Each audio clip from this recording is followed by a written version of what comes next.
What's going on, everybody? Welcome to the Behind the Glass Sports Podcast. It's Friday. You made it through the week. Congratulations. But don't let that happiness of being on a Friday get to you so quickly, because tonight is game one. And if you're a Nuggets fan, that should immediately terrify you. At least it terrifies me. The Denver Nuggets will be facing LeBron James and the LA Lakers in the Western Conference Finals. I can't believe I'm saying that. I really can't believe I'm saying that at all, but it's happening tonight. So hopefully I ruined your Friday, as I woke up this morning feeling very scared and anxious. And the Lakers are again on a mission to destroy my dreams and break my heart.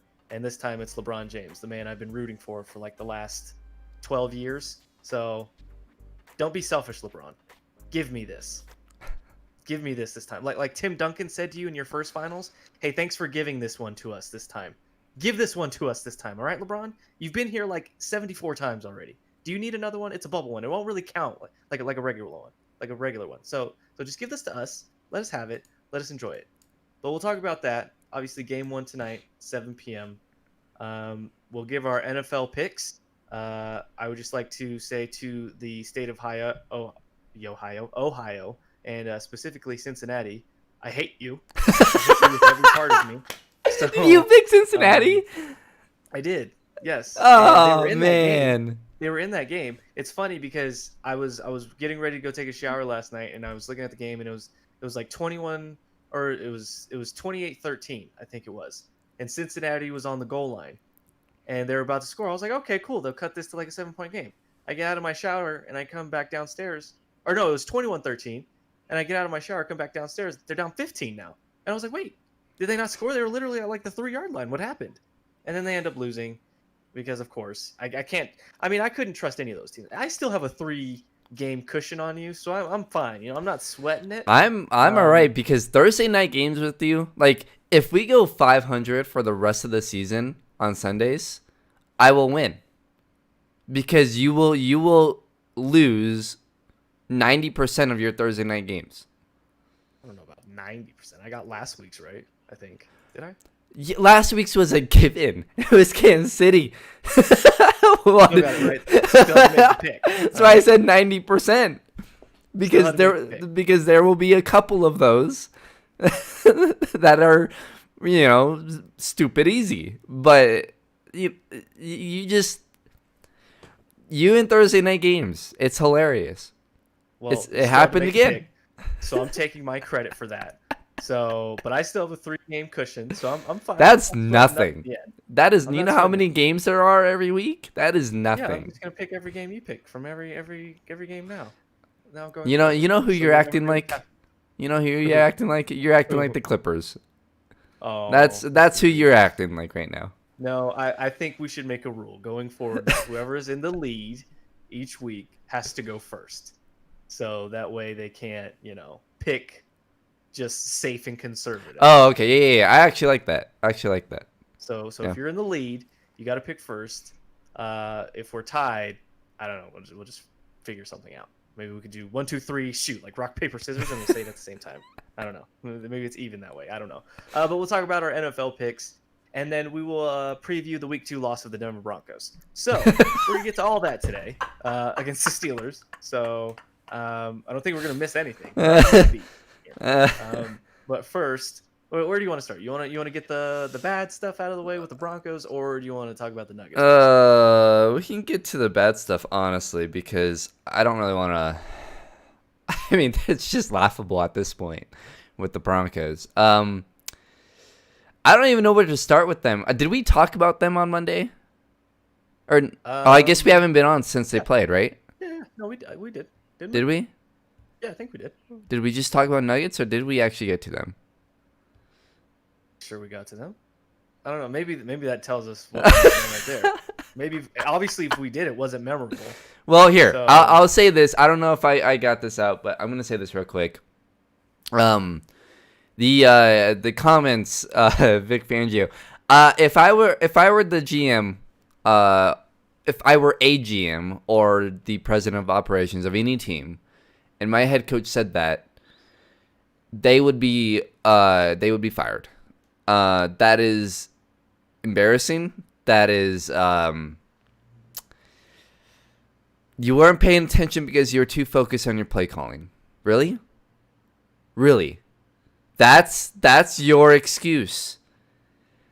That's embarrassing. You know you're the head coach, right? Like how it's funny. When he was hired, everyone was so excited.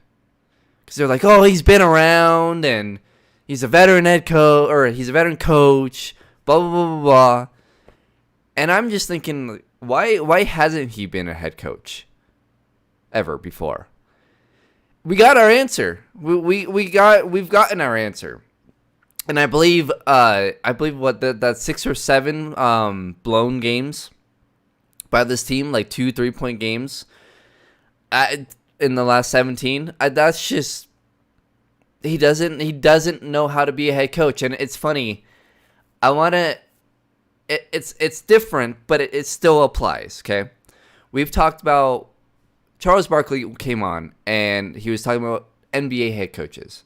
And he said, if you're not a great offensive head coach, you're never going to be a great head coach. That applies to the NFL, but differently. So in the NBA, obviously, a head coach is a little bit more involved offensively, right? The plays, all that stuff. In the NFL, you got these defensive head coaches, right? They're not calling offensive plays. But what they are doing is they are giving their offense opportunities. Whether it's clock management, whether it's decision making with going for a field goal or going for it on 4th down, it's those decisions that impact the offense a lot, right? That is, you got to give your offense opportunities. And there's other defensive head coaches that are great at that.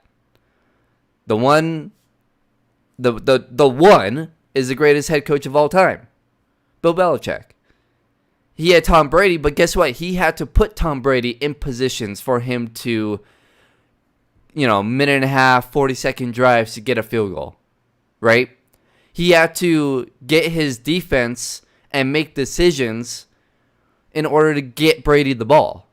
He had to call certain timeouts. He had to go on 4th down. Go for it on 4th down. He had to kick the field goals when he needed to. So if you're not a great offensive head coach, you're never going to be a great head coach. And that applies to the NFL. It's just slightly different. It's making sure that you're putting your offense in a position to succeed. And he has never done that. Not once. So, and it shows. It shows. 6, 7, however many games where it's a 2, 3-point lead. That is little decisions. Now, look, Jerry Jeudy had a couple of drop passes. Philip Lindsay got hurt for whatever that's worth. There was. Like your tone on that. I calmed down. Go ahead. So it's just there's other things that could have happened, with the offense specifically that, they could have won. They could have put themselves in a position where it didn't come down to that. But as a head coach, you gotta if you're gonna be a conservative head coach, why are you going for it on 4th down to get a touchdown? Why can't you just kick the field goal? Because you would have won. If you think your defense can hold and be that good, why are you going for it on 4th down to try and get a touchdown, and when you can just kick an easy field goal and get 3 points? Why? Those are the things that is very concerning. And if they don't turn it around and they do go 3-13 like you think, if they go even, I would say 5-11, Vic Fangio should not be the head coach by week 10. Yeah, no, I agree. And I mean, I can't really disagree with anything you're saying there besides the Phil slander, which you continue to do, and I'm very angry about.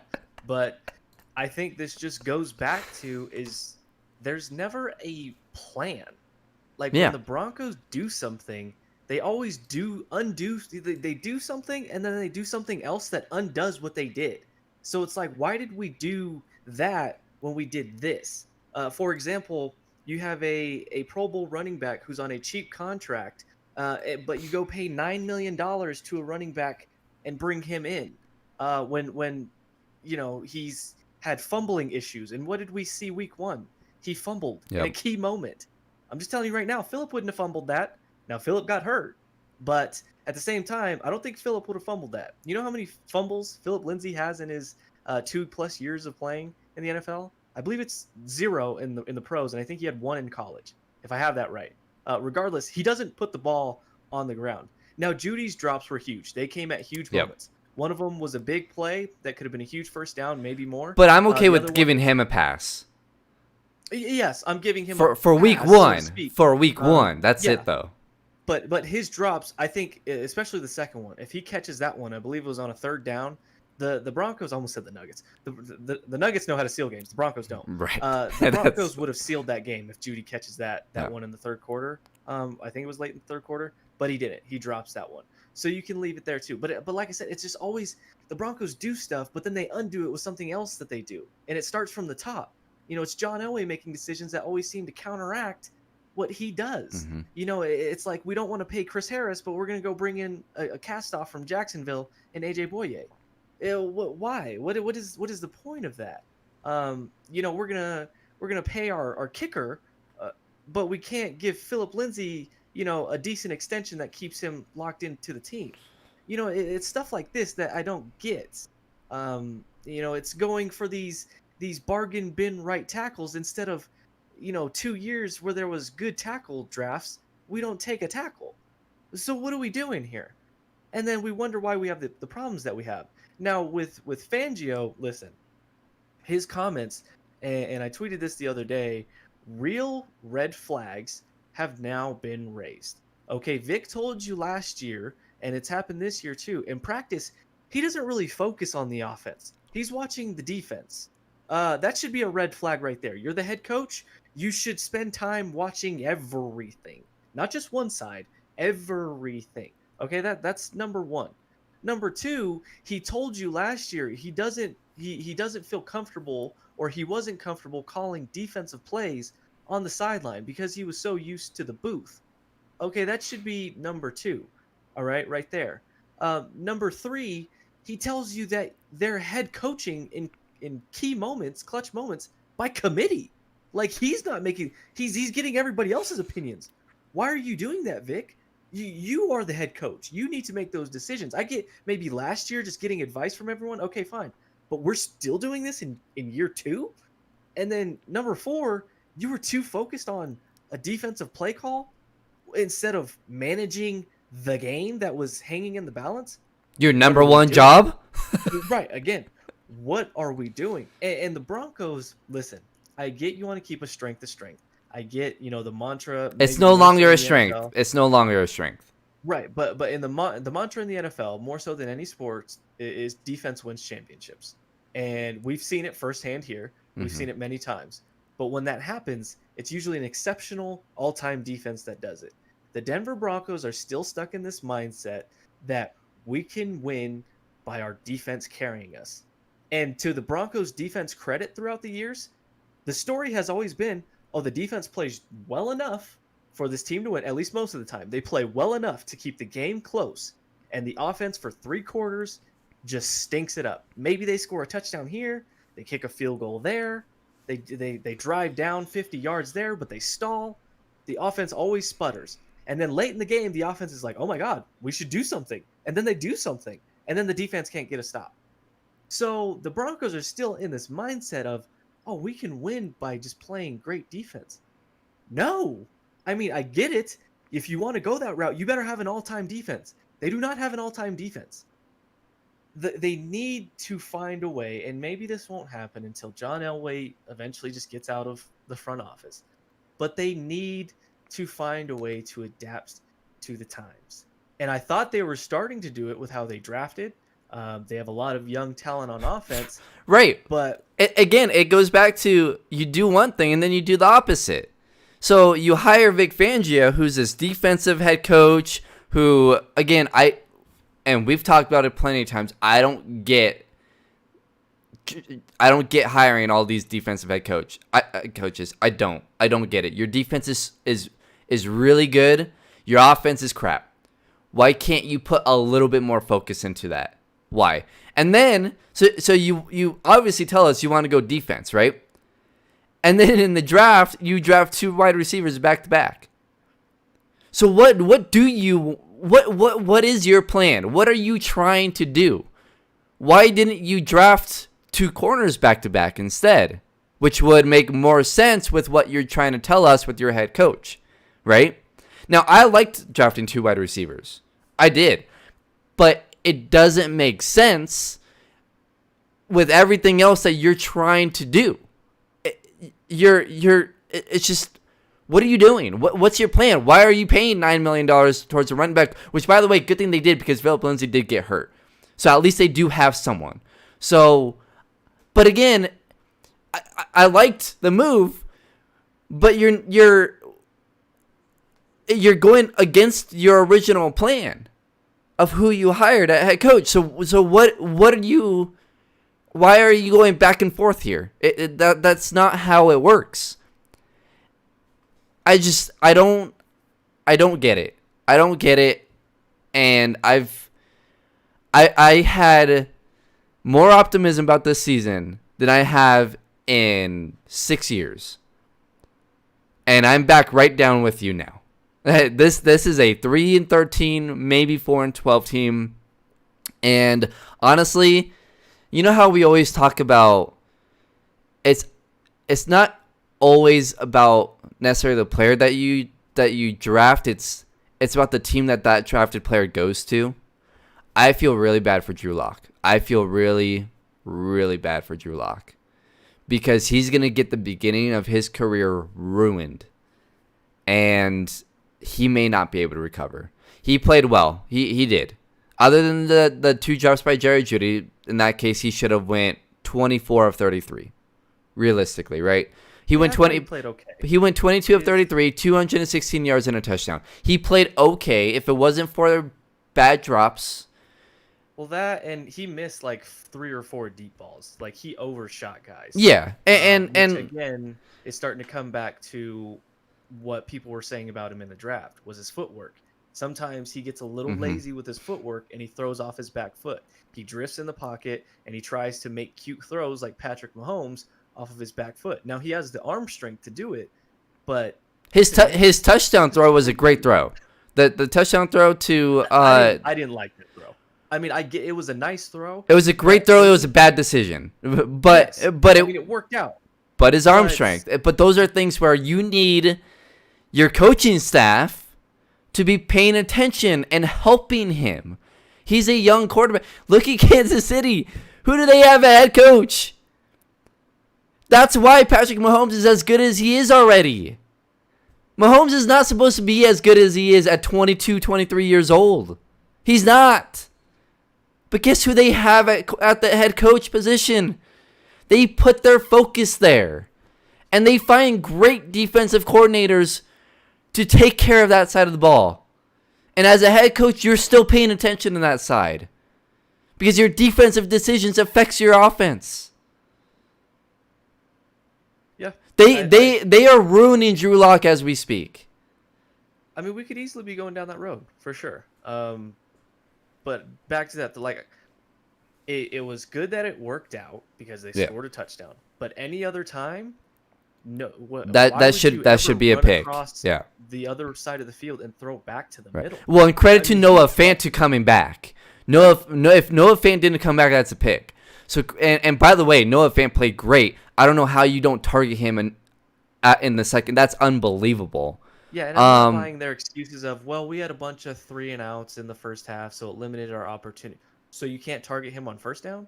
You can't run a play action and throw it to him on first down? And look, they didn't have to get 8 plays into a series before you target him? Right. And look, the offense to me actually looked decent. I'm not going to say good or great. They looked decent. The offense looked how I thought they would look the first 2 weeks. Remember I said weeks 3 or 4, That's where you want to see the offense start putting up 23 points, right?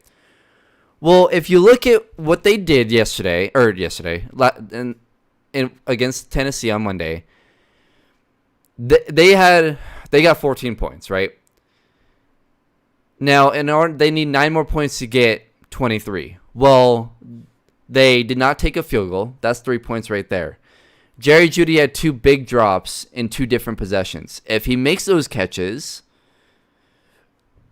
you don't know what happens after that. And then Melvin Gordon had a fumble when they were driving. So, could they have gotten 23 points? Yeah, I think so. The 2 drops by a rookie in his first game, I don't think that's going to happen again. Not taking a field goal when you're a defensive team, I hope that doesn't happen again. I personally liked the idea of going for it, yes. But it goes against everything that you've said and who you are. Aren't you a defensive team? If you take the field goal, you win. And I get it, hindsight 2020, but take the points. I would say, well, yeah, now, I mean, hindsight, yes, take the points. But I would say, to argue against that, I mean, I think Vic has so much belief in his defense that it's, you know what, if we don't get it here, they're at the 1-yard line. I believe my defense can stop them from driving 99 yards down the field to score a touchdown, which I don't know if they stopped them or not. I don't know. If I don't remember. But I didn't mind going for it. What I did mind was a shuffle pass to Jake Butt. Yeah. Why? Right. And a lot of people have made this argument throughout the week. You paid a running back, a power back, $9 million. Right. By the way, who's great at those plays. At scoring touchdowns. Yeah. Like if there's one he's thing great. Melvin Gordon does is score touchdowns. And you gave it to him, I think, once. Maybe if he even got. I know Phil got a carry. And then I think second down was a missed pass to Jake Butt or Vanette. And then third down, I can't remember what they did. Maybe they gave it to Melvin there. But that you don't give it to him on fourth down. You can't come up with something better to do there. It's a shovel pass to Jake Butt with the timing thrown out. It was all kinds of just weird. But again, it comes back to it just seems like there's never a plan. When something the how Broncos games go is just the epitome of how Broncos seasons go. We do some really nice things in the beginning, and then it's like, oh my God, what are we doing right here in the middle? This is really bad. Oh, and then at the end, oh God, it's really bad. We don't know what we're doing, and it's just this constant cycle. And for the Broncos, listen, the reason I picked them to go 3-13 was not because of lack of talent. And I had a guy on Twitter kind of tell me your opinion is nonsense. Why do you're undervaluing the talent of this team? And I was like, well, if you look at my tweets, I didn't say anything about they're going 3-13 because they suck and they have no talent. The reason I said they were going 3-13 was, one, it's a condensed off season. Okay, so not only does that hurt, but it hurts you even more because you have essentially a rookie quarterback. He only played 5 games. A rookie quarterback, even though he's going into his second year, but he has little to no experience. And you have another new offense along with another OC and a lot of young players at your skill positions. On top of that, you made no improvements to your offensive line. Your best tackle at right tackle opted out, and you have a rookie center. So not only all of that, the offense in my mind is really going to struggle with all that.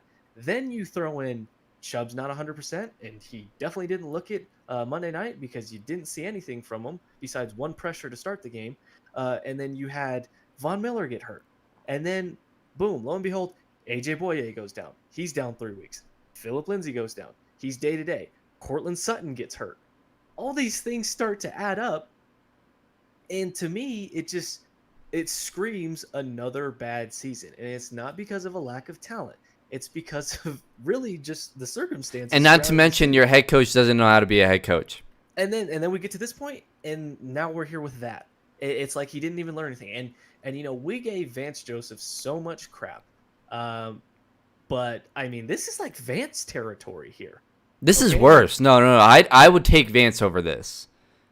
Yeah, I mean, I think they're starting to get head and head. I think VJ did some wild things while he was here. But Vic is just doing some really questionable He's things. clueless. And well, and hopefully it turns around. I mean, hopefully for him, maybe it's a little bit longer to learn things. I don't know, but When you at this when point, you're he 70 should. years old and you've been I don't in know. part of the I don't know league what else to for say. how many years? Right. There's a reason why he's never been a head coach. Apparently, and hopefully he's seriously considering lightning because he told you he is overwhelmed. So hopefully he himself heard himself say that and says, "Hey, maybe I should let Ed Donatel call the defense. That way I can focus on being a head coach." Because yesterday his comments about, "Hey Vic, will you change your clock management strategy?"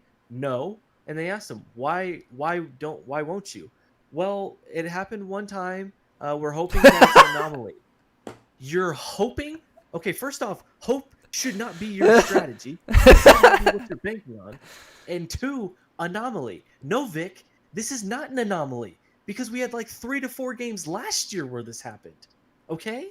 So it's not an anomaly.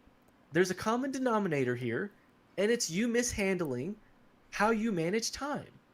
And then he, after the game, immediately in post game, he defended his use or lack thereof of timeouts, of why he shouldn't have done it. Then the next day he's like, I should have called a timeout. That's on me. Okay, Vic, so you're gonna change your strategy? No. We're gonna stay the same way. Okay.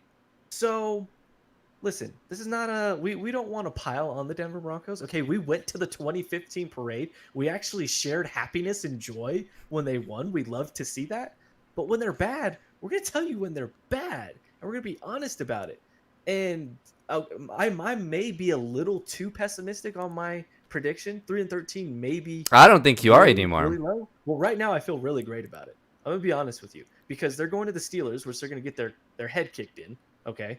And then they go on a Thursday night game, another short week to the Jets. They're traveling East Coast. The Jets are a bad football team, but I don't know if the Broncos can get that one. Something about that, just traveling to the East Coast on a short week, playing.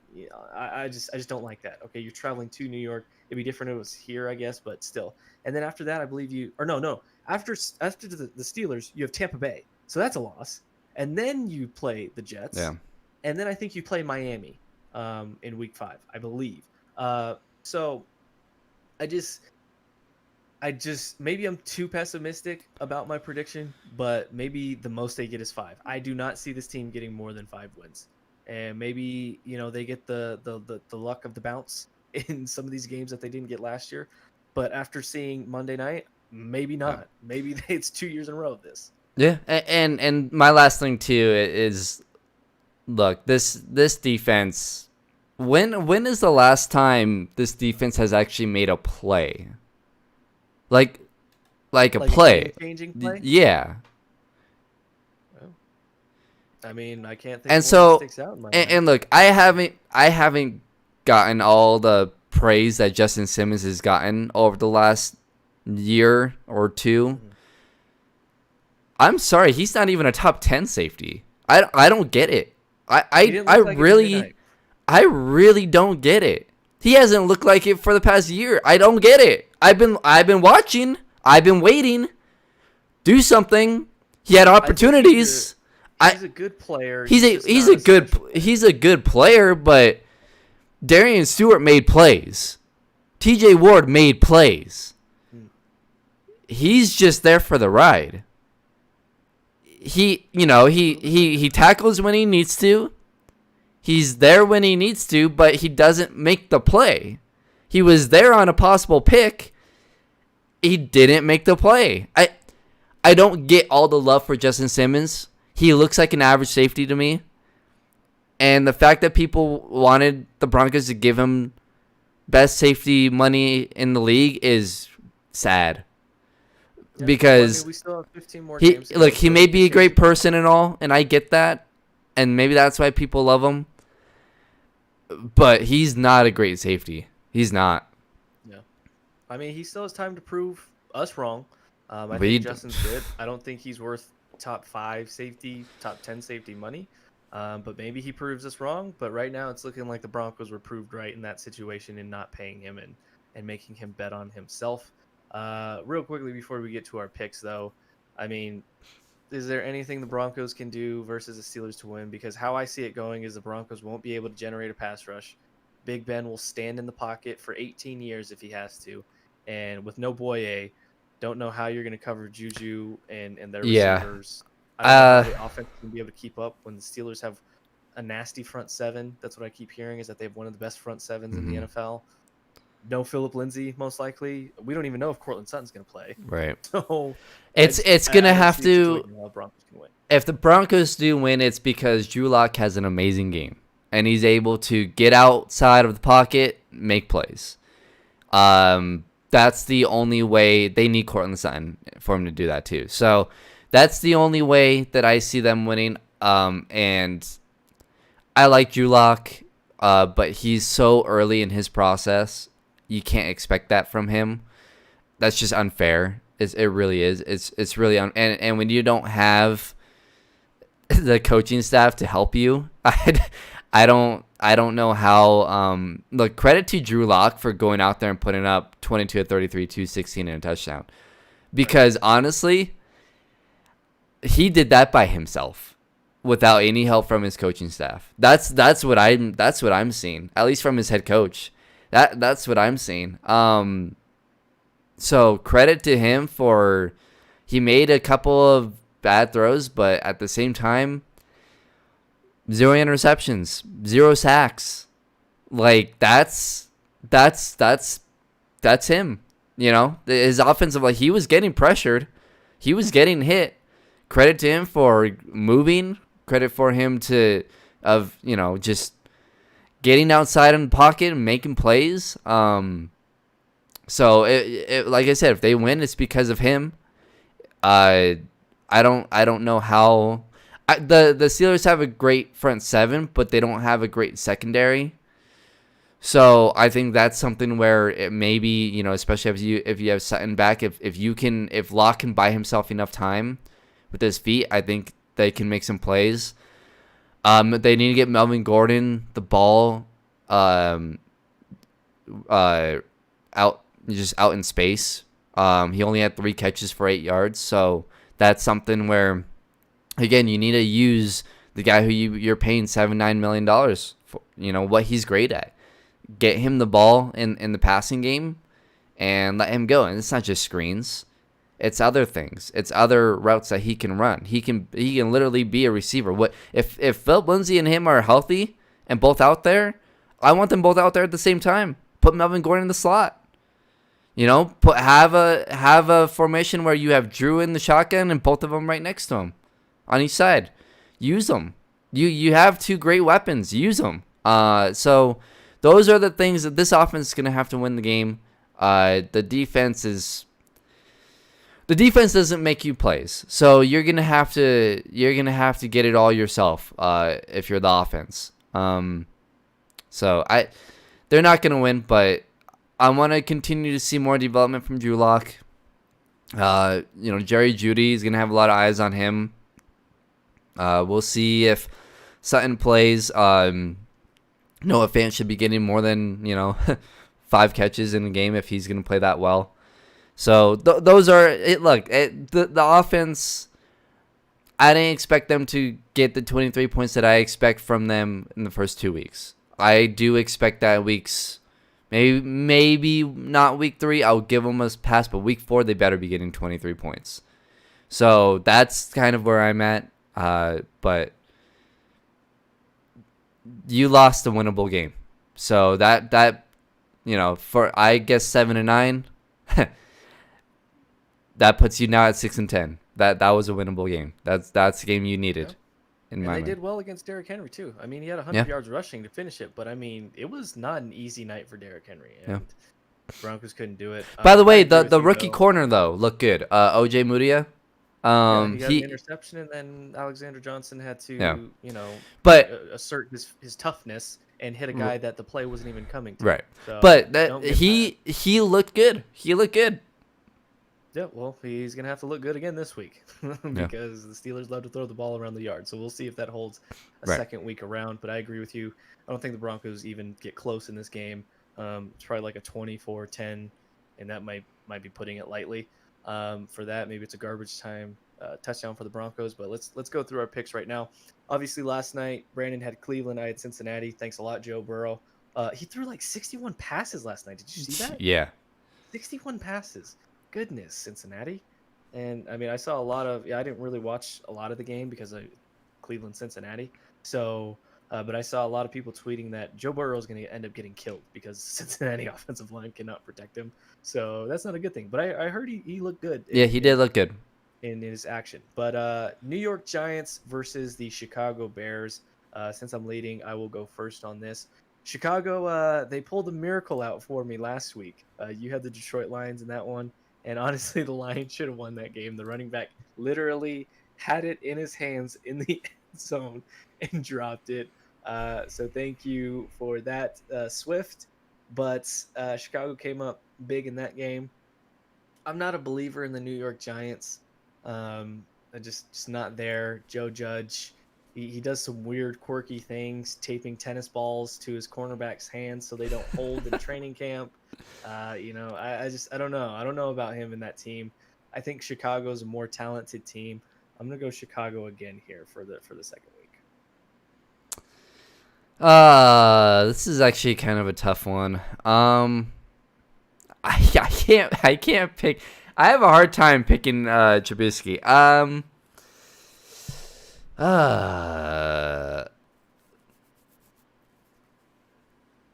want to go. You know what? I'm gonna go with the Giants. All right, Daniel Jones and the Giants. I Brandon? can't pick Mitchell Maybe Trubisky. Saquon doesn't have 6 yards rushing this week. Exactly, Which and the really Bears, held him to last the week. Bears tend to do that thing where they get a close win and then they just fall apart the next week. Yeah, I'm definitely not confident in choosing the Chicago Bears.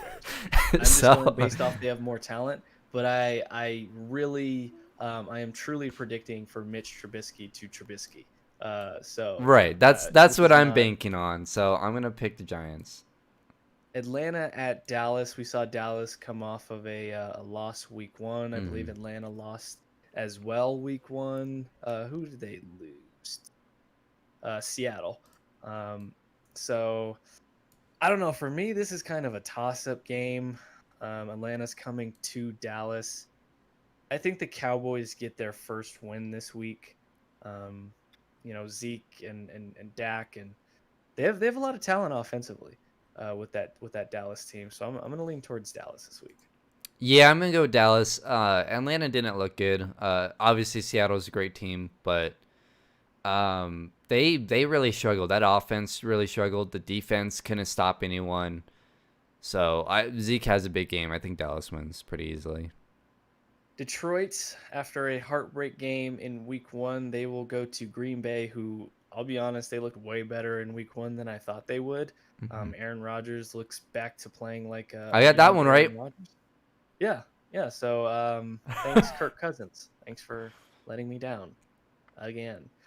So I'm gonna go Green Bay this time. I will not be fooled. I'm gonna go with the best quarterback in this one. But with these NFC North games, I mean, I fully expect to be let down and Detroit to come away with some miracle. But I'm gonna go Green Bay in this one. No, yeah, I'm gonna go Green Bay too. I don't think the Vikings are gonna be that great. I think they're a good team, but the Packers are a great team. They are. So Yeah, they maybe go LaFleur 2-0. and Rodgers finally get their relationship worked out, Well, and and things start to click. they went what 13-3 last year with all those issues. 12-4. They had a good record, but then they flamed out in the playoffs. Yeah. They were a good offensive team, but their defense couldn't really stop anybody. So we'll see how it goes this year for them. Jacksonville, Tennessee. Ugh. Obviously, we're familiar with this Tennessee team. Jacksonville got a week 1 win over who did they win? Because it was kind of a shocking, They like an upset, wasn't it? Oh, Indy. Yeah, that's who they beat. yeah. They go to Indy and beat Phillip Rivers and that squad. I think Gardner Minshew actually played really well. I think he had like 3 or 4 touchdowns in that game. He went Um, 19 for 20, 173 yards and 3 touchdowns. Yeah. So I don't think they're gonna do that again. So I'm gonna go Tennessee. I don't think Derrick Henry gets bottled up the way he did last week. So I'm gonna go Tennessee this one. Yeah, I'm gonna go Tennessee as well. I feel like that Jacksonville win was a bit more, I guess, lucky. But Philip Rivers had 2 picks, so Philip So Rivers he's is back back to to being winning. Philip Yeah, Rivers. so it travels then. It came with him from Los Angeles to Indianapolis, so that's good. Good for them. They felt like they were a quarterback away, and they may not be now after this one. Making the same mistakes the Minnesota Broncos are. versus yeah, Minnesota versus Indianapolis. Man, I don't even. I could see this game going both ways. I think. I don't actually. I'm not gonna even guess. I don't even know who the favorite is in this one. Do you know who the favorite is in this It one? looks like Indy's at home. I would say that they probably I have think the advantage just because they're at home. well, it's a -3, which usually when it's a -3, it's pretty much a push. They usually give the -3 to the home team just because. Hmm. So I'm guessing it's a flat out push. But this one's easy for me. It's Minnesota. Really? Yeah. I don't think it's easy at all. I mean, I just Minnesota, don't know who I look, can trust in this game. Minnesota's a good team. They just lost to a great team in Green Bay. So, the Colts, I don't think are going to be that good. So, yeah, it is easy for me, Minnesota. And Philip Rivers will give them a couple. I'm gonna circle back to that one. I'm gonna still kind of stew on that one. Buffalo versus Miami. Buffalo is playing out of their minds. I don't know how there's any way you cannot select Buffalo in this game. So that's where I'm going. Yeah, Buffalo. And then from there we get to San Francisco and the Jets. San Francisco with a tough loss week 1. I think they bounce back against a bad Jets team, and get the win. Yeah, a couple of easy games here. Yeah, 49ers. And then we got the Rams taking on Philadelphia. This is another one of those games where it's kind of a weird one for me. I get Philadelphia's 0-1. Obviously, they're down. Who was it? Their left tackle got hurt, and then Jason Peters had to go back to left tackle. He wanted more money. Even they pushed him to guard, and he's like, okay, well, if I'm going to have to play left tackle, I want more money now. And they're like, are you kidding me? So this one, I think I'm leaning towards the Rams, but I don't feel comfortable about it. Yeah, this is a tough one. I think what the Rams did defensively against Dallas, though, was pretty impressive. I'm going to take the Rams, but I'm not going to be shocked if Philly wins. Yeah, that's kind of where I'm at. We're both on Pittsburgh for the Broncos game. Yeah. Carolina versus Tampa Bay, both teams coming off of a loss, even though Carolina was essentially a shootout with the Raiders in that Week 1 game. I think C-Mac had a good game. I'm not sure what his stats look like, but they take on Tampa Bay, who obviously is coming off of a loss, versus New Orleans, which, is to be expected given the circumstances. You're integrating Tom Brady, new team with all these weapons. And I mean, we saw this Peyton Manning team when he first came here. That first year, they started off 2-3, I think they did, and then they rattled off like 11 straight wins or something like that. So I'm not shocked that they started off slow. I do, though, think that they get the win this week. Yeah, Carolina's defense is really bad. They were really bad last year. They're still really bad. Tampa Bay has a good offensive week, and they don't have Drew Brees on the other side. So That's true, right? It's Teddy Bridgewater. Really, the only thing you probably have to worry about is Christian McCaffrey. yeah. I mean, maybe Curtis Samuel, but at that point, I think C-Mac's really the biggest weapon. And if you stop him or at least contain him somehow, then you have a great chance of winning the game. Washington versus Arizona. This is a battle of two teams that are kind of young, and I don't know if Washington's up and coming. I guess Arizona is, given the talent that they acquired with DeAndre Hopkins. Obviously, we know Kyler Murray's there. For me, I'm going to go Arizona this one. But I think, again, this is just one of those coin flip games where I could see it going either way. I was surprised that Washington beat Philly. That was impressive, but Arizona, they're really good. They have a good defense too. Kyler Murray. That defense. Kyler Murray is unbelievable. Getting DeAndre Hopkins for pretty much nothing. Yeah, no, I'm picking the Cardinals. They're a really fun team to watch. Do we really need to spend any time on Kansas City versus the Chargers? Kansas City will win. Okay, that's just wanted to make sure. At least the Chargers are used to having no fans. That's kind of nice for them. Oh, see, you didn't have to do that. You didn't have to go there. You didn't have to be me. Okay, they're dealing with a lot already. All right. So you Oh, they're in LA. you have to pile on. Baltimore versus Houston. Do we need to spend any time? Is this gonna be? I think Baltimore wins this one. I think it'll be actually close, but I'm gonna take Baltimore too. Kind of where I'm at with this. All right, Baltimore for you, Baltimore for me, and we got the Sunday night football game, New England versus Seattle. Obviously, not the same sort of ring to it without Tom Brady there, but Cam Newton. I mean, he did well week one. Yeah, They he came looked away good. with a win, albeit against the Dolphins, but came away with a win. So I still think Seattle's a better team here. You're going to Seattle. Obviously, that doesn't mean as much with no fans, but I think Seattle's a better team. I'm going to lean towards Seattle this week. Yeah, I'm going with Seattle, but Josh McDaniels is a good offensive coordinator. He's gonna know how to use Cam Newton. I would not be shocked if the Patriots won.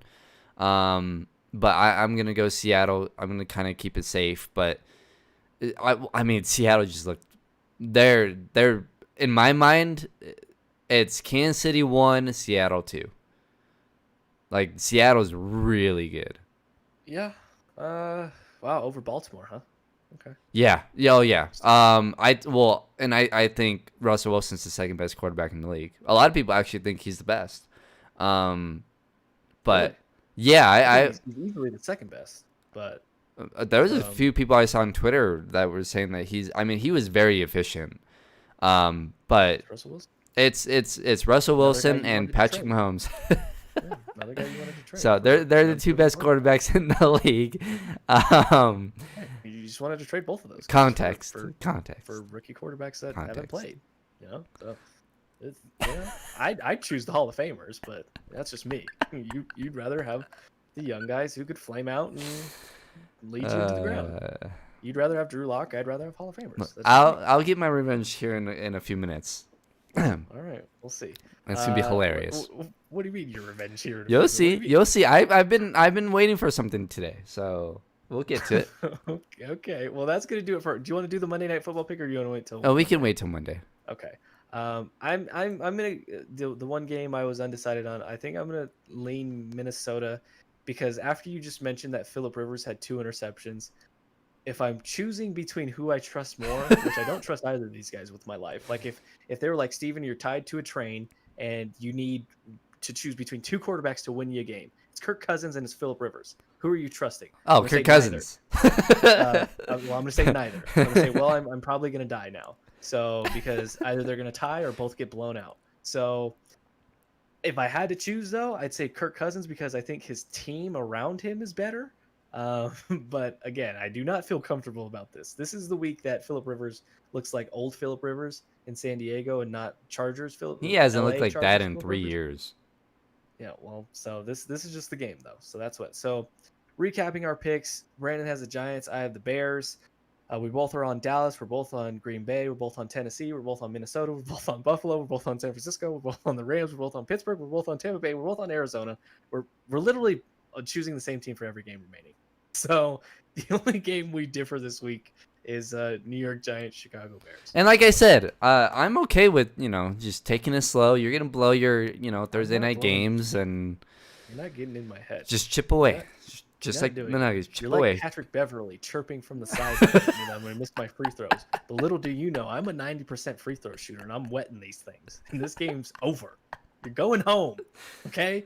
That's what's All right. happening. Well, we'll see. What's the Right. Thursday night game this upcoming week? Week 4, week 3. Miami, Jacksonville. God, I do not feel comfortable Oh, choosing that could anything be in a that game. that could be a fun one. Yeah. What is with all these terrible games for Thursday night with just terrible teams? That's that been it's a like thing coin for flip? the last 5 years. Denver, New York Jets. Oh my God. Tampa Bay, Chicago. All right. At least Let's get to before we get to the Nuggets. I want to get to something here real quick. Okay. So I want a formal apology. I want you to say that I was right, you were wrong. Chris Middleton and Paul George are Oh, the no, exact I'm same not- players. Nope, not apologize. You wanna go down this road again? You really Paul George is still a better player, even though he really was, like, way off P. Yes, Paul George. you're gonna take the guy that hit the side of the backboard in a wide open corner 3, than Chris Middleton, who put up 30 points in back-to-back games and closeout games. What about all the other games though that he played? He showed up in the big moments. And Well, he had and no he choice. and if you looked at his playoff numbers, they were better than Paul George. How many shots did Middleton take to get to 30? Doesn't matter. At least he got No, there. That matters. That matters. He hit in the one win they got without Giannis. He hit the biggest three of the game, the closeout three. I would hope so. He showed up, Yeah, and well, he they had no he had choice. like They had to 40 force feed points. him. Listen, Paul George is still better. One guy's been a perennial All-Star and been there, done that, and was an MVP candidate a couple years ago. And the other guy I've been told he's an All-Star. Well, he is an All-Star. I've been told he's this great player, but when we No, come no, to no. the I'm not playoffs, saying it's I'm not saying he's a great player, but he had 36. What game is this? This is why doesn't it say what game this is? Well, in one of the games against Miami, I don't know why it doesn't say which game this is.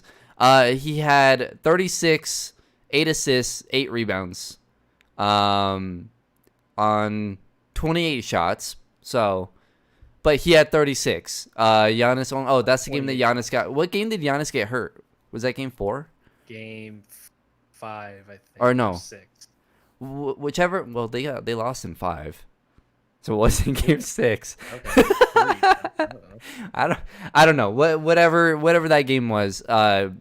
Middleton put up 36, 8 and 8, and then the next game, he had, let's see, he had 23, 7 and 6. What did Paul George do a couple days ago? Well, I game 7 forget. looked bad. But what about game 6 where he had 33, 5 steals, 6 rebounds? Or, Okay. Game 5 where he had 26. What was his playoff stats? What was his overall playoff stats? Can He you find averaged that? 22 points.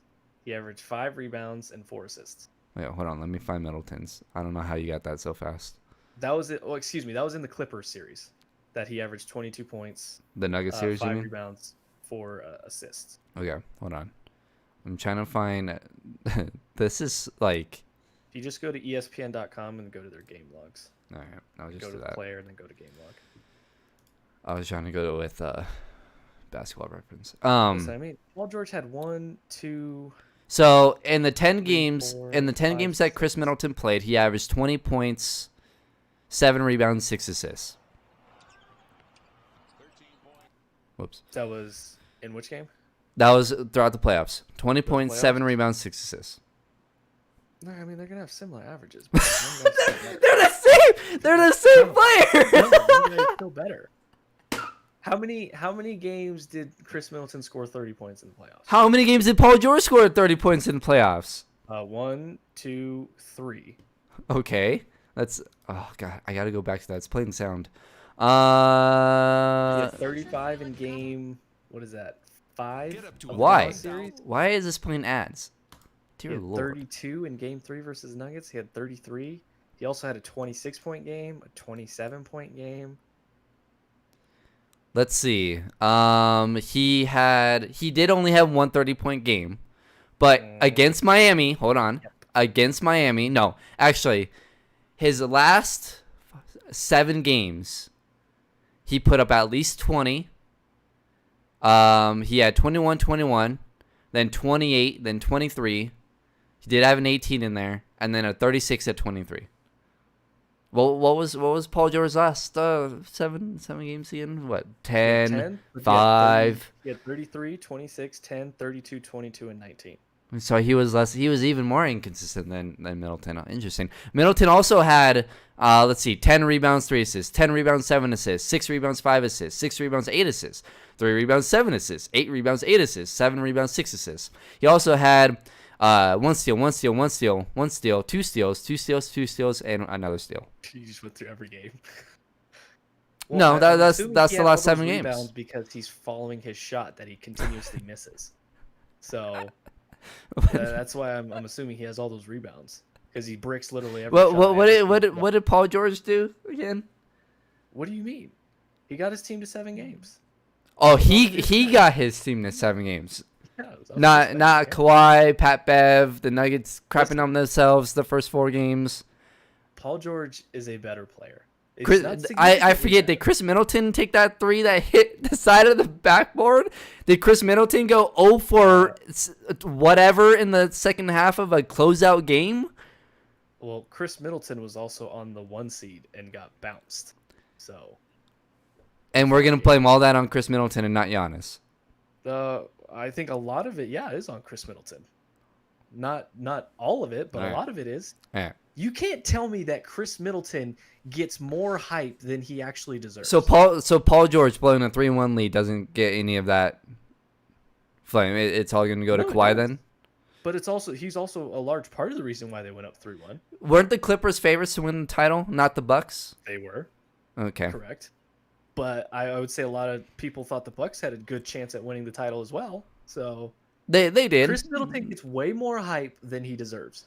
He gets hyped up as had what Paul 30 George's he had 30 accolades all he had 36 and hit the game winning 3. He also had 23 7 and 6 in his final game.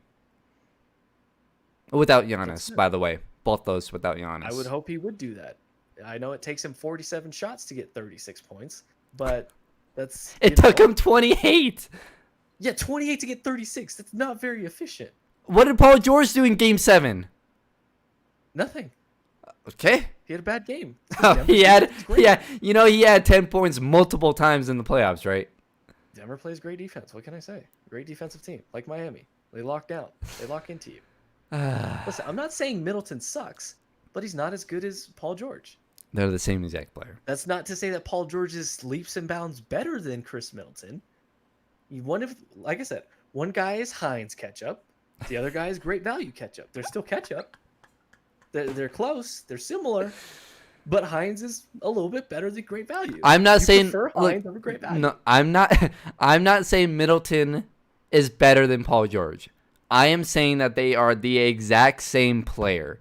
They do the exact same things, and I'm even giving myself less credit here because Chris Middleton played much better than Paul George did in a final game. At least he showed up. At least he tried. Did they lose though? So did Paul George. Paul George got embarrassed. Yeah, but so did his other teammates. He blew a 3-1 lead. Yeah, What did he do in those closeout games?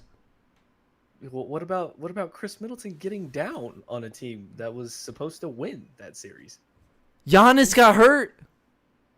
Well, if he's as great as At least Paul George had Kawhi to take some pressure off him. Paul George missed some wide open threes. Why? Because he has Kawhi Leonard on his team. At the end of the day, Paul George is still the better player. One guy's a perennial All-Star. Had a chance of being a Hall of Famer. I don't think he has it now. Perennial Unless he redeemed All-Star. himself. A perennial All-Star. He is. Okay. He's been to like 6 All-Star games. 6 or 7. And Middleton's been to like 2. Two You cannot straight. tell me that Middleton. Wait. Did Paul George make an All-Star team this year? I don't think so. No. No. But he made one the year before that. So, I'm just saying. Chris Middleton made 2 straight. Well, I mean, it is the East, so they're allowing people from like the 8th seed Charlotte Hornets. What was the All NBA teams here? NBA. I don't know. Are we really about to spend the last like 20 minutes on Paul George and Chris Middleton? Can we get to Nuggets Game 7, please? Game Everyone knows 7? You're wrong. Are you already on Game 7? Who would you rather have? Wait. Or not Game 7. Game 1. That's what I mean. It should be Game 7. We need to start 3-1, and preferably start each game in the second half. All right. Let's get to the conference finals. All right. Yeah. Things that actually matters. Paul George is better. All right. Anyways, Game 1.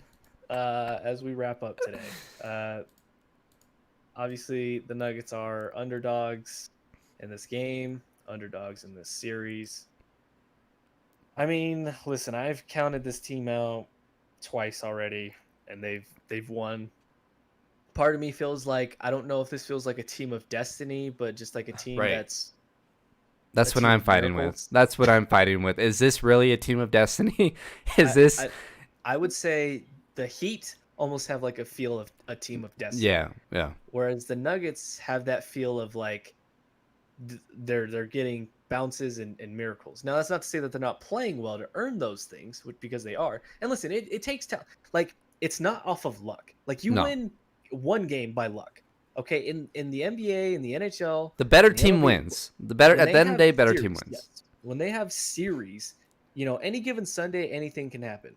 The lesser team can win. In the NBA, barring any injuries or anything like that, the lesser team usually doesn't win. And people will say, "Oh, but the Clippers have the better roster." Yes, they have the better talent, but they don't have the better team.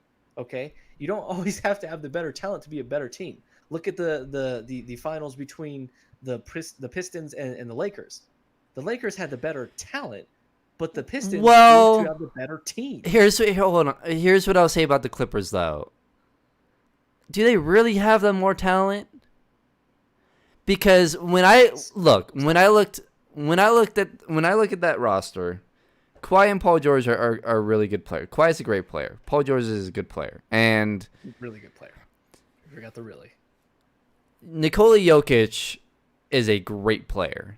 He's not as he's not necessarily as he's not as good as Kawhi, but he played better, and actually, I mean, I feel like they're almost a push, those two. Paul George is just as inconsistent as Jamal Murray. At least Jamal Murray shows up in big moments.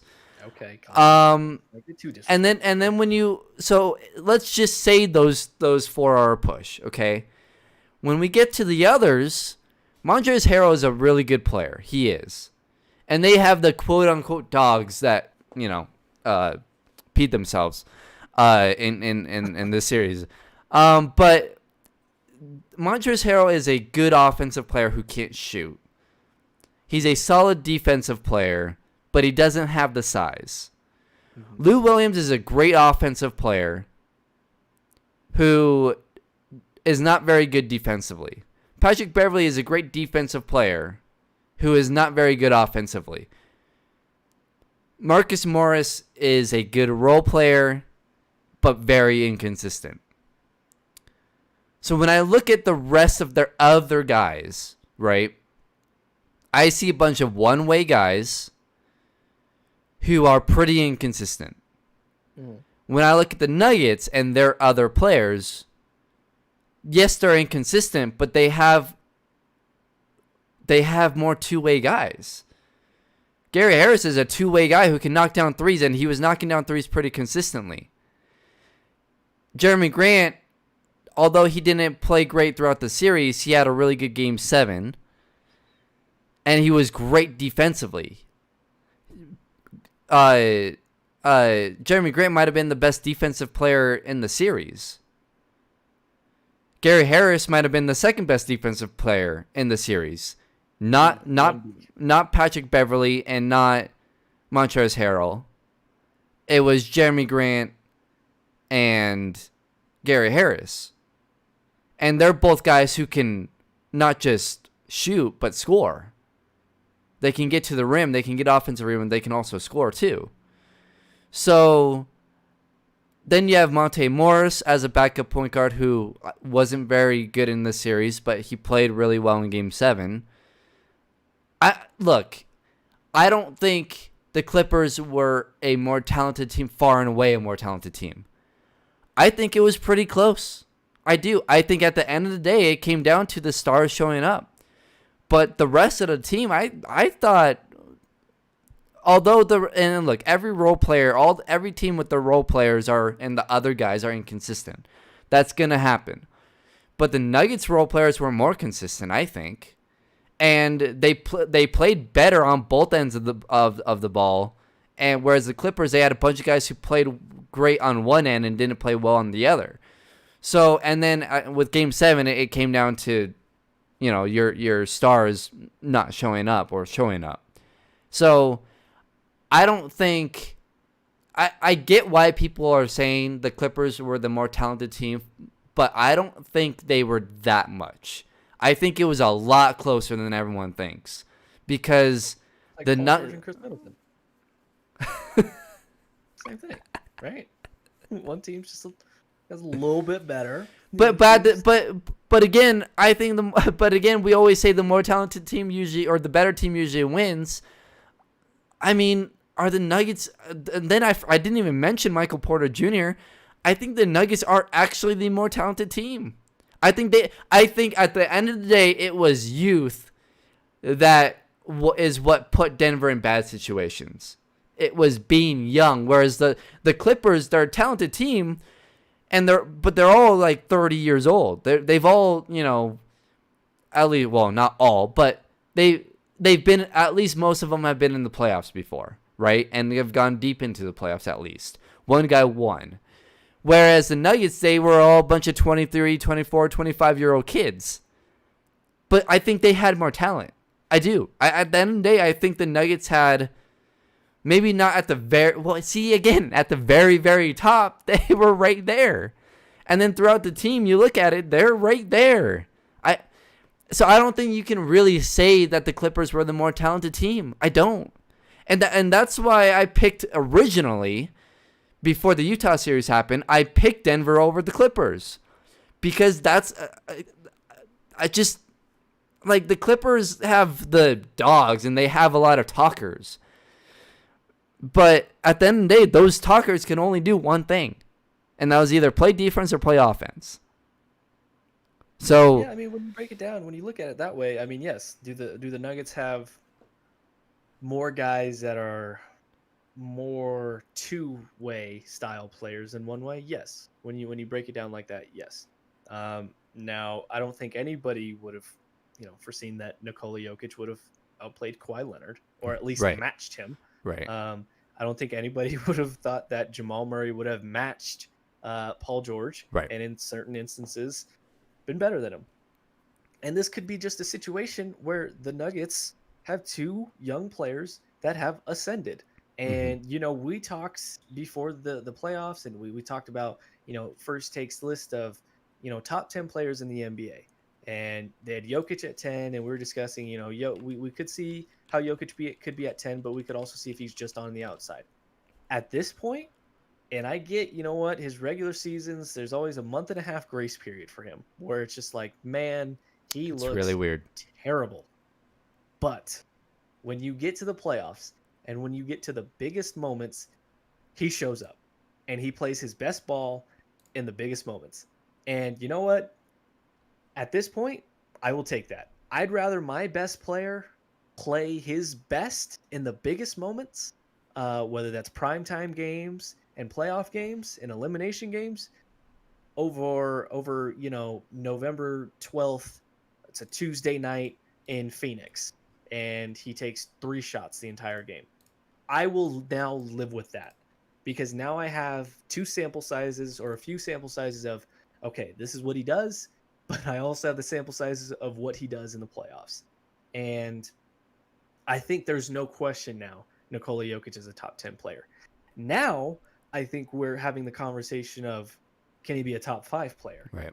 What does it take to get that? Because who in the NBA can you say is leaps and bounds better than Nikola Jokic? Obviously, LeBron, KD. I'm still putting Kawhi as a top 3 player in there. But once you get past those guys, Steph, you have your ADs, your Stephs, your Hardens, your Damian Lillards. Oh, I think Steph is. I think we forget how good Steph is. I think Steph is with those other guys too. Okay, so you put him at what, there's 4? There's 4 superstars in the league. Okay, LeBron so James, Kevin Durant, Kawhi Leonard, Steph Curry. Giannis is no longer. I used to have 5. It's 4. But yes, okay. Steph is still there. I think until someone really knocks Steph off, when he has his full group, then Steph is. I think we're all forgetting how good he really is. I'm not. Trust me, I'm not. Like I still know who the best shooter in the world is. Yeah, he's a flat out superstar. And it's not just his shooting either. It's his handle, ability to get to the rim, his passing. It's all of that. His leadership. It's all of that. His playmaking, his dribbling. He's up there. So you have Steph at 4. But once you get to your ADs, your Hardens, your Damian Lillards, your Lucas, are those guys really that much better than Nikola Jokic? Because I would argue that Jokic impacts the game in more ways than those guys do. You can make an argument for that. James Harden, yes, he's a great scorer and a great playmaker, but he's not a great rebounder. Jokic is a great scorer, a great rebounder, and a great playmaker. Passing, finding guys, making And he's guys a good better. defender. He's not When he great. wants to. He's a good defender when he When yeah he when wants to when he and needs he's to. engaged, Yeah. he's got great hands, Yeah. and he can play you tough. Now that's when he's engaged. Is Anthony Davis obviously is a great scorer, a great defender, good on the boards. Is he a great playmaker? Does he make No. his teammates better? Jokic matches him in that instance. Damian Lillard, great scorer, good playmaker.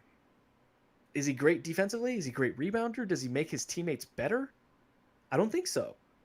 Luka, obviously we know now Luka and Jokic are probably more comparable. Because Yeah. both of them Right, are and I great think playmakers. we're a couple of years away from Luca too, so Right. I think it's Luca is in a weird spot.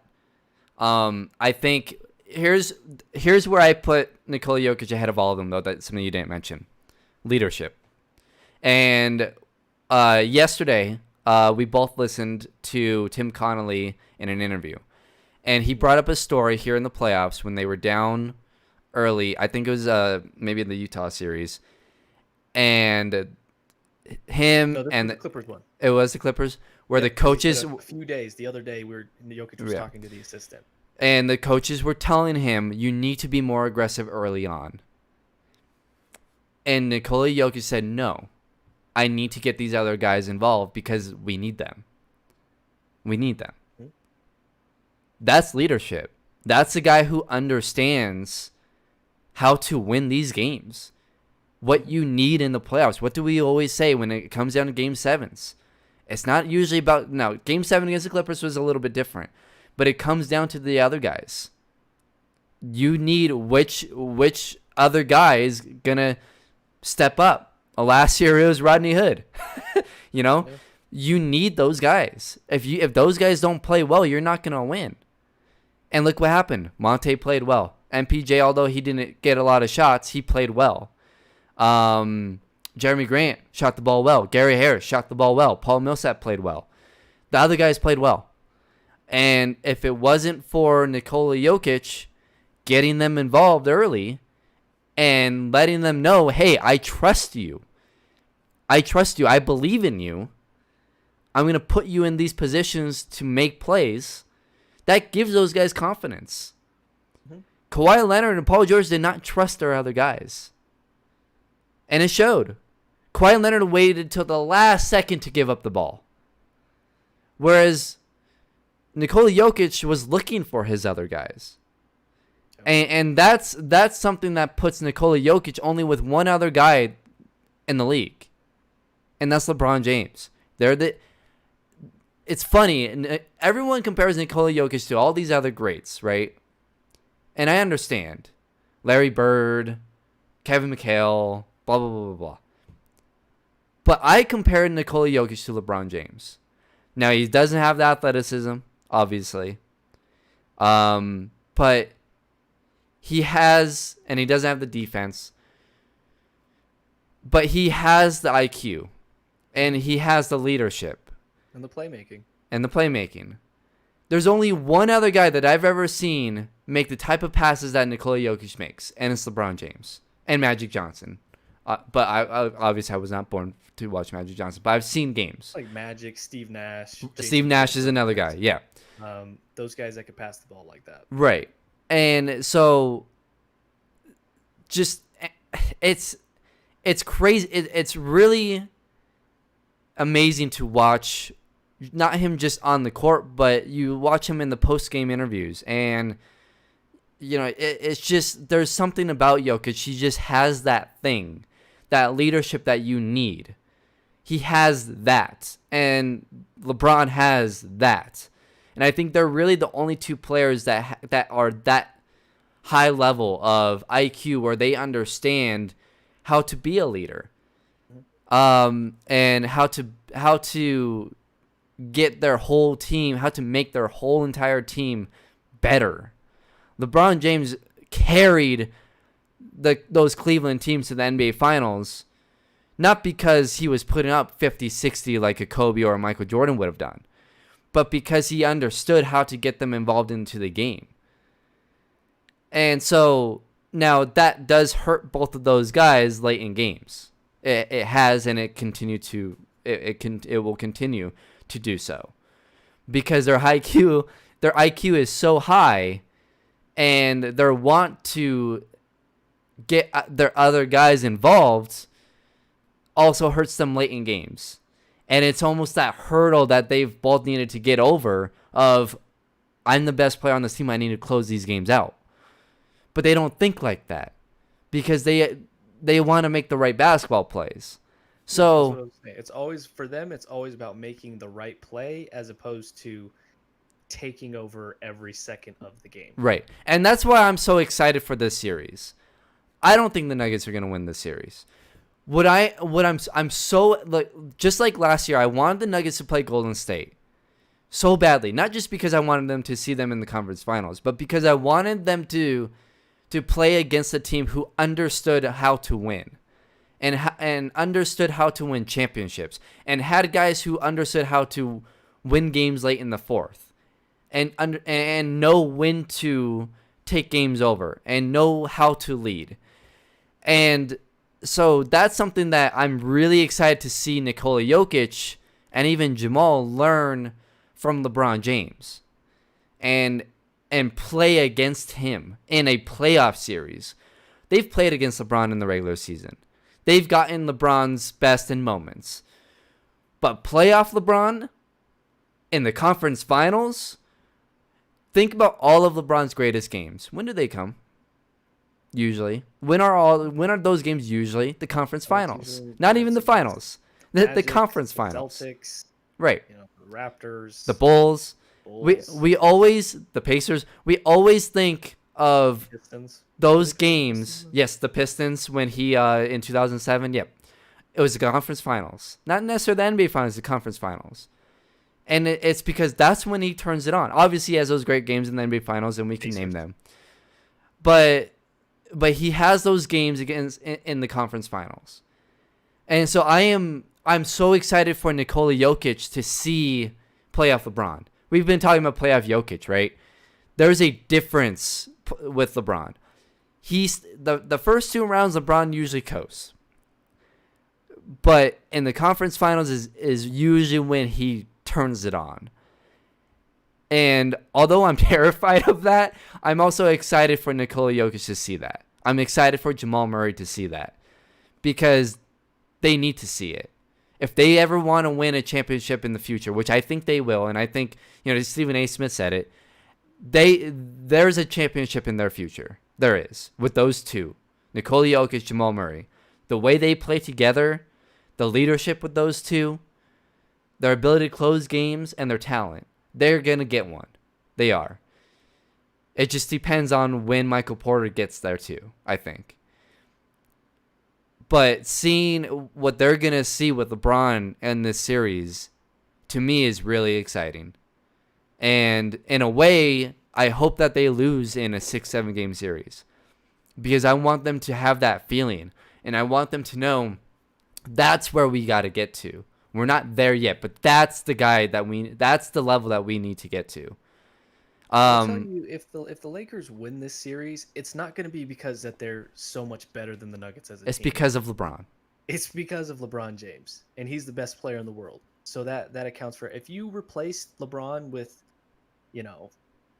Kawhi Leonard, the Nuggets have a real shot to win this series. Yeah. And I think this series goes 5.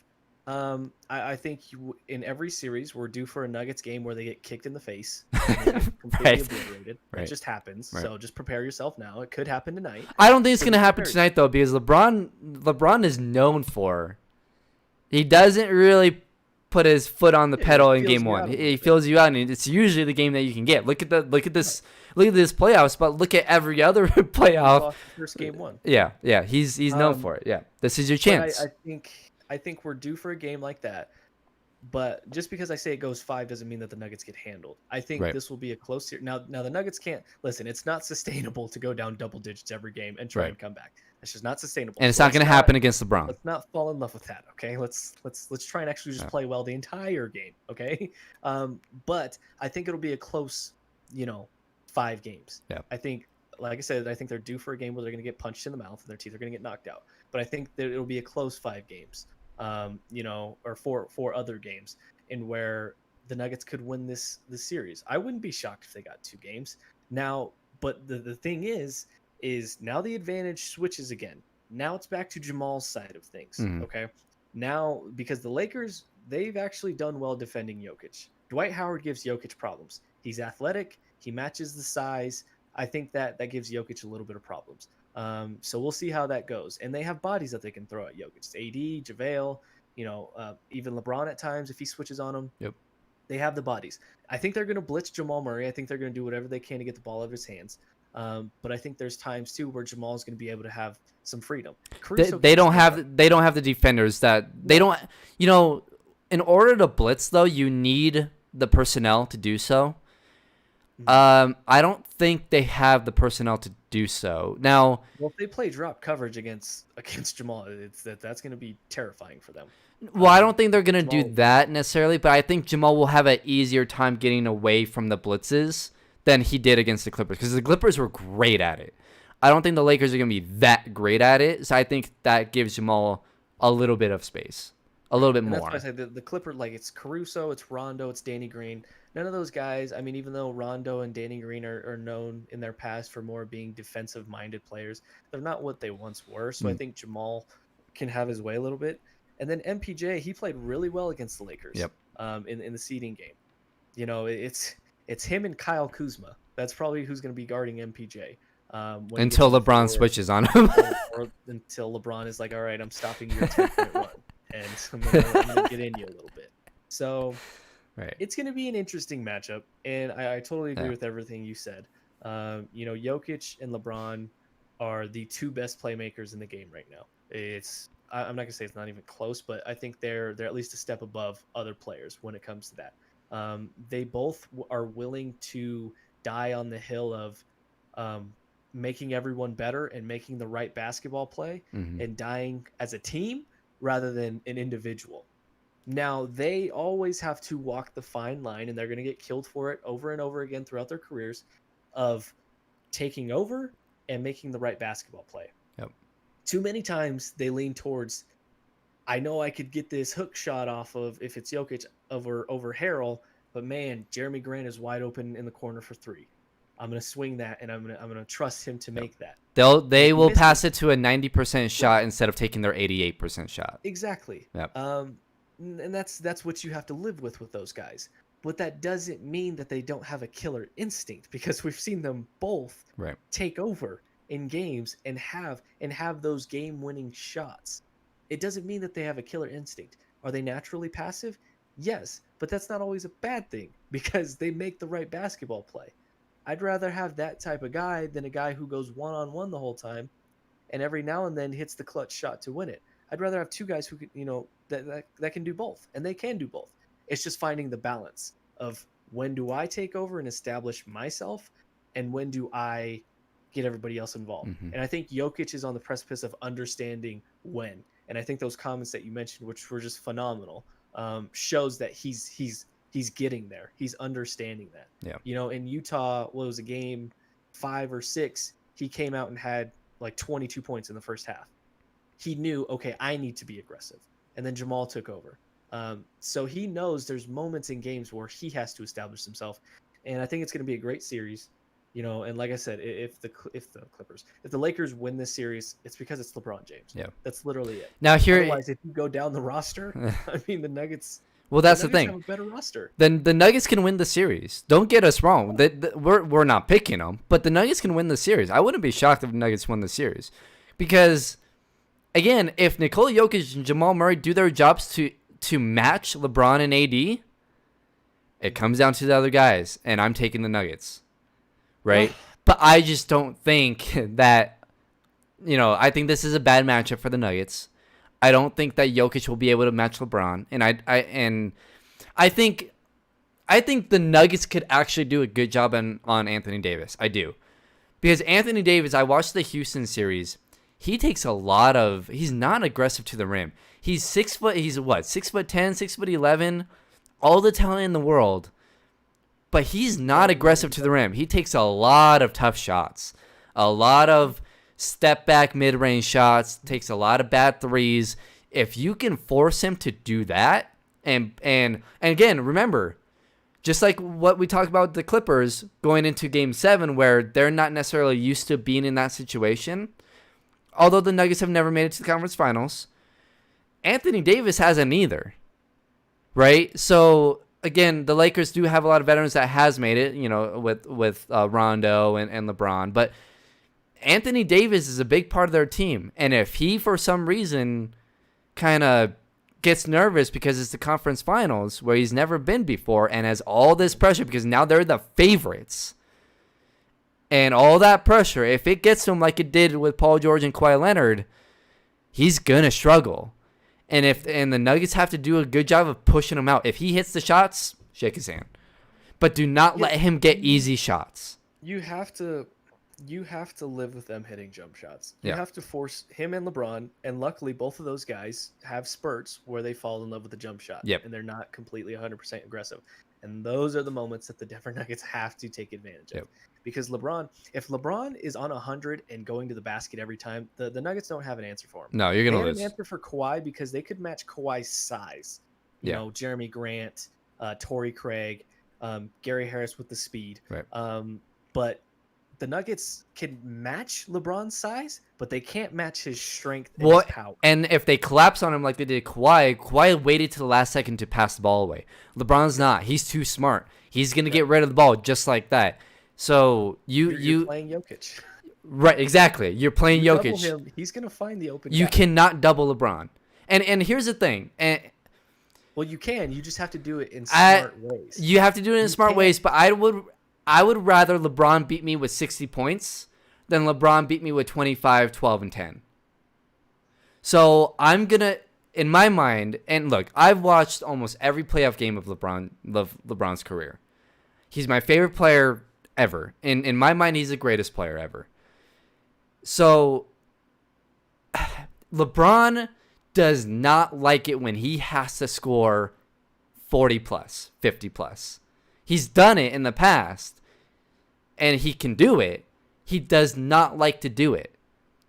If you force him, if you're the Nuggets, you have to force him. Say, LeBron, you got to score 50 to beat us, because the other guys are not going to help you in this game. You have to get 50. We're going to take out everyone else. We're not going to let anyone else hit threes on us. We're going to put all of our focus on Anthony Davis. If you get 50, 60 points and you win, congrats.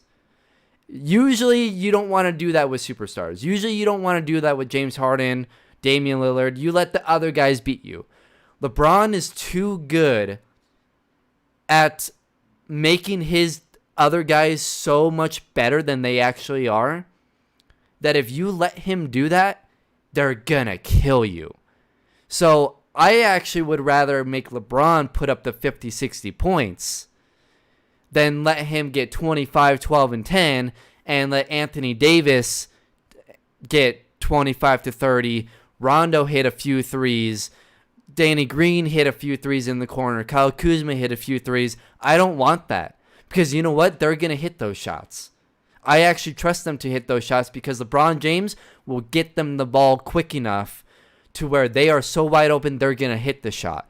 And he's going to put them in positions to get cuts, to get easy buckets at the rim, just like Jokic does. If I'm the Lakers, I'm saying, you know what, Jokic? Give us 50. If you can get me 50, we'll shake your hand. But we're not going to let Jeremy Grant get easy buckets at the rim, easy corner threes, Torrey Craig wide open threes, Gary Harris wide open threes, Jamal Murray wide open threes. We're going to make Nikola Jokic get 50. If you can get 50 and you win, we'll shake your hand. I think that's how this I think that's how this series is going to go. This is such a this is such a great matchup. If only Nikola Jokic was 3 years older.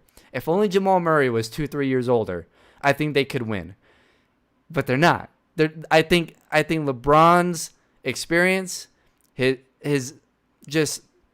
his ability, and I think what the Nuggets are gonna do too, and I think LeBron understands too. What Malone is gonna do is they're gonna make the others beat them, and that falls right into what LeBron wants you to do. I think. We'll see. It's going to be an interesting matchup tonight. Game 1, 7 p.m. tonight. I'm so excited for this series. I know going in the Nuggets might get their face kicked in, and they might get swept, but I'm just so excited that they get to play this team and learn from this team. It sounds dumb, but honestly, it's kind of happy to just be here. Yeah, You know? yeah. And Because and they're that not comes with supposed the to. team. They're not supposed to. They're 2-3 years away. And remember how I've been saying all season. I've been saying this all season long. They're 2-3 years away. Their window isn't even open yet. Well, They're it's not so only far that. ahead of schedule. It's unbelievable. Yeah, it's not only that, but it's just for a franchise that we're just not here very often. Yeah. And especially when you look at the last, like when we worked for Altitude, it was during the dog years. Yeah. You know, it was during those Shaw years. So it wasn't great. At least I think was it during the Shaw years? Or no, that was before we worked there. So that was- I was there for you were Malone's. there for the first I was Malone year. I was there for Malone's first. I think you were there the year after. second year. Yeah. So like the early stages of this. But Well, it was wait, still- 20. it was still a learning team. 2016 for me is when I started there. So I think that was past Brian Shaw. But I mean, we're coming off Yeah. the heels of that. Yeah. And the first couple years, obviously, with Michael Malone, you're trying to turn around the culture of this team. And Jokic wasn't what Jokic is now. Right. And Jamal Murray Right. was a puppy, and Gary Harris was, a rookie or second-year player as well. You know, this was a young team with a bunch of Bambis just running around. You know, and they were getting their heads kicked in almost every night. You know, winning 30 to 40 games a year. Mhm.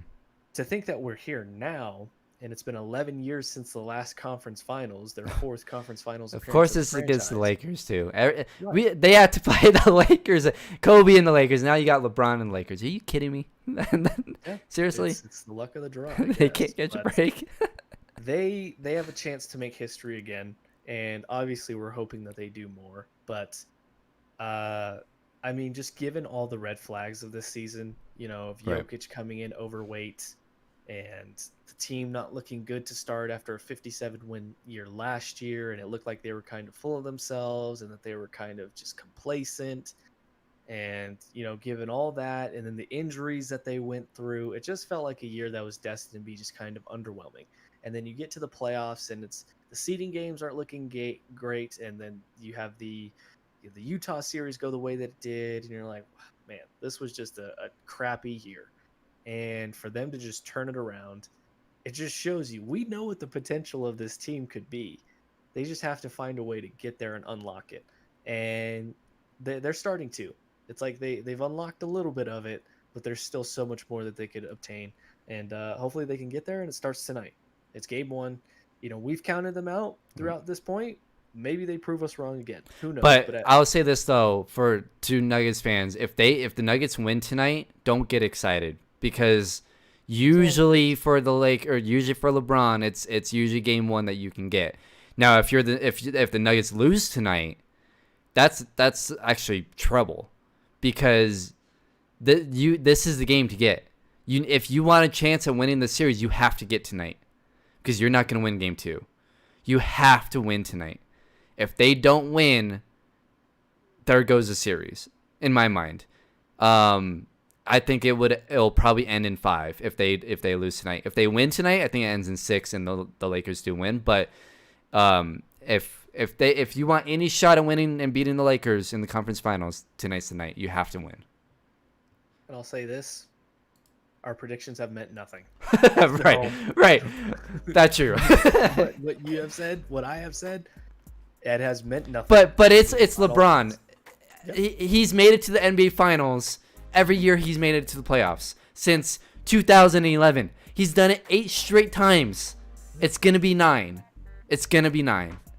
Most likely. And yes. until someone knocks him off, it's a guarantee he's gonna get to the finals. That's what it's looking like. But again, this is a team that just doesn't know when to go away. He's gonna They get to see the burning NBA building, Finals. They see What? the burning building and they run to it. The Nuggets don't run from it. They just run to it. They're like, yes, let's go there. It's gonna be 10 times in 17 years for LeBron. Hopefully not. Unbelievable. Hopefully not.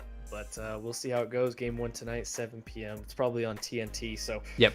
The whole series is it'll on be a fun TNT. one. We want to thank you guys for tuning in today and hanging out with us. Obviously, we talked some Broncos and made our picks and talked some Nuggets. And hopefully, we're talking about on Monday, because that'll be after game 2. Hopefully, we're talking about a 2-0 Nuggets series lead, or at the very least, hopefully 1-1. But for Brandon, Hopefully on the 1-1. other side, I'm Stephen Priest Jr. We'll talk to you guys next time. This has been the Behind the Glass Sports Podcast.